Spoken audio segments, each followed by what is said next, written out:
That old method is gone. Old మెథడ్లో మనకి 150 క్వశ్చన్స్లో group 1 exam రాసేటప్పుడు 150 క్వశ్చన్స్లో ఆ దాదాపు 120 క్వశ్చన్స్ డైరెక్ట్ క్వశ్చన్స్ ఉండేవి అప్పుడు. అప్పుడు ఇప్పుడు కాదు. ఇప్పుడు ప్యాటర్న్ అనేది మారిందండి, ఫార్మేట్ అనేది మారింది. ఇదే ఫార్మేట్ అంటారు, ఇదే స్టాండర్డ్ ఆఫ్ ద ఎగ్జామ్ అంటారు. నా ఇటు ఏపీపీఎస్సికి వచ్చిన తర్వాత ఒక షాకింగ్ ట్రెండ్ ఏంటంటే assertion reasons questions are they. Assertion reason questions are almost 12 questions are they. ఈ 12 క్వశ్చన్స్లో నీకు ఈ ఫార్మేట్ ఎప్పుడైతే నువ్వు టెస్ట్లో రాయవో తెలీదో, out of 75 questions 12 questions are they. నీకు భయం అనేది వస్తుందా?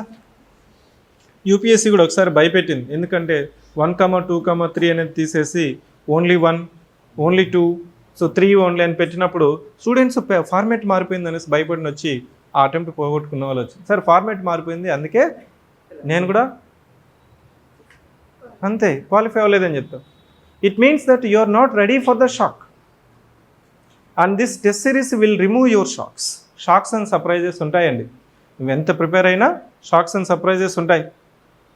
నువ్వు అనుకుంటావు నేను బాగా ప్రచారం చేసుకున్నాను, ఓటికి 3000 ఇచ్చాను, అందరికీ ప్రచారం చేసుకున్నాను. షాక్ ఏంటంటే సో అంటే నీకు ఆ షాక్ కూడా నువ్వు ప్రిపేర్ అవ్వాలి. ఎగ్జామ్ కూడా ఒక రకమైన షాకే.